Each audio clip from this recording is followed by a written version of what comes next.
Hello বন্ধুরা, সকালে ঘুম থেকে উঠে দেখতে পালি কাকিয়ে ধান পাচিয়েছে। তারপরে ব্রাশ কোলগেটটা নিয়ে চলে গেলি মুখ ধুইতে, তো ঘুষে ঘুষে খসার খসার করে চলে গেলি। তারপরে দেখতে পালি গোল্ড কুড়ার বেটায় জল আনছে।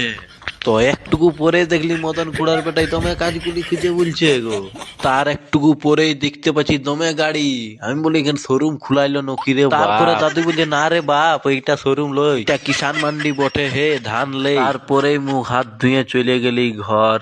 তো ঘর যাই, এখন আজকে প্রোগ্রাম আছে গলামারা স্কুলে, তা যাইতে হবে। তো দুটি ভাত টাত খাইয়ে চলে গেলি গলামারা বলি মাঝি মায়া লোকলার মাথাটার ঘটিটা লাদাইন তবে নাচ্ছে। তারপর আমাদের পাতলুকও দেখতে পাচ্ছি, যাকে আমরা টিভিতে দেখি গো। ঢুকতে না ঢুকতে ক্রিস থ্রি দাদুকে দেখতে পাই গেলি। ইদগার ইদগা বাজছে। তার একটুকু পরে আমার ছাপরি বন্ধুলার সঙ্গে দেখা হয়ে গেল সবার। চা খাইতে একসঙ্গে খাইয়ে নিলি সবাই চা সুরুপ সুরুপ করে খাইরে।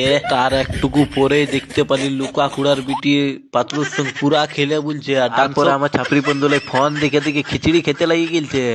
তারপরে আমারও মন মানল না, টুটি পর্যন্ত আমিও খিচুড়িটা মারে আর ঘর চলে আলি সিধা।